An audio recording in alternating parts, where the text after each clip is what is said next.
What's up, boys? Welcome back to a new Is It Imba or Do I Suck? Today we have a replay from my boy HarstemsButt against Demidar, who is a Terran.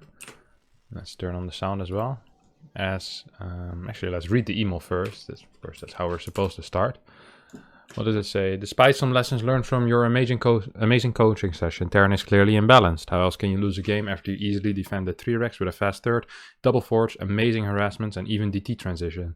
It must be either the matchup that needs fixing, or that stupid map, where your A-move command forces your army to split up and choose 2 routes. That makes it much too easy for Terrans to kill half your army. Either change the maps in favor of Protoss, or remove ghosts from the game. I hope my high-level analysis qualifies me for Iodis. Also, my letter name in honor to you is HarstemsButt. Nice. Fantastic opening statement here by my boy HarstemsButt, who apparently defends the 3-Rex perfectly and still goes on to lose the game. Now, if that is the case, that would of course be ridiculous, because a 3-Rex attack is something you invest heavily in as a Terran. If he actually holds with a 3rd base, good probe count, 1-1 on the way, like he says his upgrades are on the way, then I mean, this should be a walk in the park. It's most likely going to be imbalanced, right? Now, let's first start with this pylon. I'm not a massive fan of this pylon position, but if you're going to build a pylon here, at least build your gateway in this location rather than over here. You always want your adept to pop as close to the Reaper as possible. And in this case, it's over here, which means if the Reaper attacks this bottom area, your adept will need to walk all the way over here, which take a very long time. If you build your gate over here, it's going to be slightly closer, which can save you a probe. And it doesn't matter if you wall with a cybercore or gateway. I also actually don't believe this is a complete wall. I think there's still one hole here. So poor job with the wall there, Mr. HarstemsButt. And we see our opponent is opening with a gasless expand. Now, the moment our Protoss player will scout this, he should know the timing. It's like, hey, wait, this CC is way too fast. This can only be a gasless expand. And I think he does realize, as he immediately goes back, without even scouting, the gas is here. Now, what can you do after you scout that there's no gas for your opponent? It means that there will be no Reaper on your side of the map, which means your first unit should make its way straight across the map to scout, to try and do some harassment, force out a bunker. You don't need to chrono boost out your second gateway unit either, because still there won't be a Reaper, which means you can just chrono on probes, be a little more economical, and put on some pressure with that first adept, that first stalker. Only the first unit will be chrono boosted, second one won't be. So we open with a stalker this time around, which is fine as well. I don't mind that, honestly. As long as he sends it straight across the map and does not chrono boost the second unit, I'm gonna be a happy camper. What is this? Puts the probe in. This, first of all, is a pretty bad location for a robotics facility, which is why I didn't really like this pylon. The reason for that is, if a drop were to enter this base, this pylon and this side is most exposed, which is why I would always build my buildings over here. I built my first pylon here. Like, you're a lot less exposed if the drop comes in from this area, which is most likely where the drop will come from. If all your buildings are over here, harder to unpower. So always keep in mind that you want to build your important tech structures away from your cliff's edge. Always away from your cliff edge, or away from the spot that is most likely to be dropped. Now, we do have a probe that won't be mining anymore for the rest of the game, most likely, as it's locked up between a gate, a cybercore, and a robotics facility. We're keeping our stalker at home, which is not too great. And I see HarstemsButt is actually opening up with a robo into Twilight. So this is just a blink play, and I'm kind of happy with that. I'm glad to see that. You get the quick robotics facility for scouting. You get the Twilight Council for the blink later on. You can harass a little bit with blink, perhaps. These buildings aren't too great. They're not very useful. It's not a wall in the front, and they're not in a safe location either. So, and it kind of blocks your army movement as well, trying to go into your own natural. Not a massive fan of that, but so far HarstemsButt is playing pretty alright. Build orders being executed tightly. See some chrono boost on top of that blink. Not necessary, because once again, we scouted the lack of gas early on, which means if it's going to be a factory, it's going to be a very delayed factory, which in turn means that any kind of harassment will be later. No need for those chrono boost on top of the blink. For some reason we have a probe cut here at 39. I'm not aware of this probe cut. I know this build very well, but your probe cut usually starts the moment you hit full mineral saturation onto your 3rd base. I'm starting to suspect that HarstemsButt did not read the signs correctly and thought he was playing against just a regular gas expand, so a barracks gas perhaps. So he is very prepared for some kind of drop. Now, this just means that at this point, he's behind because he hasn't been producing workers. Terran is even in worker count, and we see the income is about 300 ahead or 200 ahead for the Terran, which is actually kind of big. You want to be up 5-6 workers against Terran always. Not mining properly from this base is also very big. We have another warp in, even though we just scouted exactly what's going on. So we see 3 racks, and we're like, hey, he's probably going to push at some point, but not yet. Because, you know, he doesn't have enough units for that. We should definitely be getting more workers. But instead we stay on a very low worker count. And once again in the bottom here you can really see the difference in income. Because the moment you have even workers, the mules will just destroy you. Like, they just get more income for the Terran. He has 2 orbitals, look at that. 400 or 500 minerals more per minute. On top of that we lose what? 2 stalkers for free? 2 stalkers and a probe are down for free already, which will make it harder for us to stop the harass. Imagine if we had 6 stalkers here. Probably would be able to target down 1 or 2 marines. I mean, he still managed to force out a stim, which is good. But then doesn't run away. So he will lose another stalker, doesn't get anything. 3 stalkers lost, and all he really did was force out the stim. On top of that, no forgers on the way yet. We're actually down in workers at this point. Charge hasn't started. There's plenty of army to deal with the 3 racks. I agree with that. Plenty of army to deal with that. But even if the Terran in this case will lose his complete army, it still is kind of okay for the Terran. He's been mining 400 or 500 minerals more for the past minute and a half, 2 minutes. This whole army might be worth about 1200 resources. Maybe slightly more, maybe slightly less. So if you have 2.5, 3 minutes of mining 400 less, it's basically an even game. On top of that, Protoss isn't getting any extra infrastructure, no extra forges, no extra gates. So Terran will get a lead in upgrades and still has a lead in economy and basically is even in the amount of resources they have compared with units. If he would lose absolutely everything without killing a single unit. But I mean, this is a sizable army. If Terran would go back at this point, this game would be practically over. Protoss would be like 90% dead. No way you can win anymore. Because you need worker production. You just need more workers. So Guardian Shield is being used. Zealots in the back. Immortal will start tanking the Marine and Marauder fire. And 1 Immortal does go down. So even though in the end for the unit loss table it might kind of even up after the Stalker losses, this whole trade that the Terran had was a fantastic trade. I mean, unit lost actually is still in favor of Terran. Terran has been mining more. 3rd CC is done. He's up an upgrade. If I was a Terran player, I'd be pretty happy with this, honestly. And even though you can say, hey, wait a second, there's like way more supply for the Protoss here. Sure, that's true. But look at his infrastructure. He's building off of 3 gateways. He's adding 2 extra now, but he needs to be going up to 6, 7, 8 gateways at this point. 1-1 finally starts, which is nice. And he has some safety, so he can finally probe up. But I think in a minute or a minute and a half, when Terran's infrastructure really gets online, he's going to just be able to even up the supply relatively easily or even pull ahead. So even though the Protoss believed that he was very far ahead after the start, he actually doesn't have much of an opportunity for anything at this point. And Terran is actually in a completely fine spot, I believe. Some good chasing here by the Terran. We'll be able to take out those Stalkers. Still no extra gases for the Protoss. So Protoss once again kind of high in supply, but the supply he has is kind of bad. It's consisting of mainly Zealots, low worker count. Finally gases are coming online. There's no Templar archives yet. Finally starts.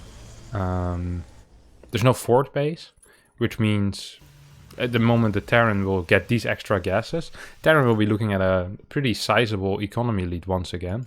As we see these mules putting on some real work, pushing up the Terran income to 35, 3400, almost consistently. Prism does come out once again. I think at this point a fort base would be appropriate. Storm, a couple of Templars, 2-2 should be on the way, and then going into 7 to 8 gas as fast as possible so you can afford a Colossus switch. Another thing that the Protoss isn't doing is that he isn't really using his army lead that he has been having for the past 4 or 5 minutes, 3-4 minutes maybe, to gain some extra map control with his army. So this army could be on the map while a Prism is here, and that could scare the Terran, you know. He could be maybe try to fight the main army, and then your Prism will be able to do a lot of damage in the main base. However, we only see a Prism starting now. And I feel like the Protoss is kind of not using the only lead he had, which is the army lead. I guess a little bit of a economy lead as well. We see second starport coming out of the Terran, as well as 2-2 starting. So upgrades are completely equal.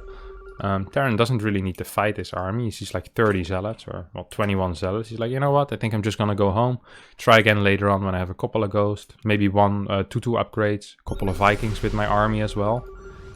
And I think Terran, seeing this, an army quality that consists of mainly Zealot, Stalker, and 1 Immortal, and not seeing a fort base, as a Terran you're gonna be kind of happy. Like, you're gonna be like, oh, that's cool. You know, that's really cool. As long as I don't lose my army right now, as long as I don't take a bad trade, I'm gonna be completely fine. So Terran just continues expanding.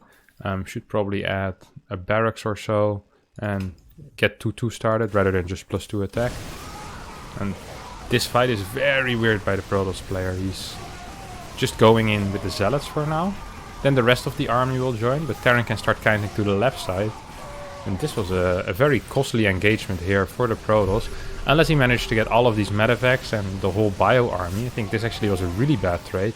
Terran, even though he's floating 1400 minerals, is actually pulling pretty far ahead in the supply count as well right now. Combine that with a fort base being done. Protoss fort base just starting. I'm starting to like the Terran's position more and more. The moment he macros up a little bit, just really gets everything going, he should be completely fine in this game, honestly. Here we finally have that the double robo switch, but we can't really support it with the gas count that we're on right now. Like, we want to be getting Templar, we want to be getting upgrades soon as well. I mean, we're currently still on 1-1. We want to definitely get +2 attack started, but we only have 200 gas in the bank. We're still on 5 gas. We haven't taken this gas yet. We haven't taken any of these gases. A worker count of 68 isn't too bad. Usually on 4 bases, you want to go up to 75, 76 workers to comfortably mine from 8 gases. Now, the one thing I gotta compliment our Protoss for is his map vision is absolutely fantastic. He has pylon spread all over the map. He has units spread all over the map. I would love to see an observer here. Or an observer here, and I would love to see this tower being taken, and just a zealot at this tower as well. You can kind of battle for vision of this tower, but in general, a Protoss should be able to get that kind of vision that you know, if you want it, just send a zealot there. Zealots are stronger than Marines at 1-on-1, so should be fine. Now, Dark Shrine gets added on top of that. I'm really not a fan of this, because once again, his gas is so low already. He can't... Well, he's building adepts? Why is he building 6 adepts? It's not even glaives. That makes absolutely no... This is just bad, honestly. This makes no sense. Yeah, he just doesn't have the gas. So you see, he builds 1 Colossus at a time right now. He can't even afford thermal lands yet. Probably will start a 2nd Colossus before that. Extra gas is being added, but it's going so slow. You really need to be going up to 8 gas. 76 workers is good, but you need to use those workers appropriately. And you definitely should be pushing some workers into those extra gases, as you see the Colossus switch is just going to be so slow. And usually as a Protoss player, what you want to be doing is you kind of want to be 1 tech ahead. So in this case, our opponent only has Ghost as a special tech, and the Protoss only has Templar as a special tech. Which means, in this case, those will be good fights for the Terran most of the time. If the Terran gets Ghosts and Viking, and Protoss has only Templar and Colossus, once again, that should be good for the Terran. Only when TOS is a tech ahead, so imagine you get Disruptor, Templar and Colossus, or Mass Immortal Templar Colossus, then you should be able to fight a Ghost Viking army. Or maybe you can get 4 Tempest and Templar and Colossus. Just always be 1 tech ahead of your opponent. So when your opponent has 2, you get a 3rd. When your opponent has 3, you get a 4th. That's kind of how you want to be fighting. But you never want to be fighting on equal tech if you also have equal or worse upgrades. And in this case also kind of just a worse army supply, because 77 workers is very good for the Protoss, but the Terran worker supply just means that his army is going to be absolutely massive. Combine that with the fact that his upgrades actually look a little healthier, and his army just looks way scarier than what the Protoss has. So the Protoss, because of that complete lack of gas, these 2 extra gases, we see what? 3 Colossus, Without thermal lens, by the way. 3-3 finally starting. Dark Shrine, which will probably never be used. So I guess maybe this run by, but shouldn't really do anything. This army isn't scary to fight against, right? Like, where are the Templar? There's 4 Templar over here. I mean, 4 Templar in theory is enough. Maybe you want to get a couple more, but you really want to be more comfortable with gas. This is a bad fight to just straight up walk into. Your Templars aren't with your army. Your Colossi don't have range.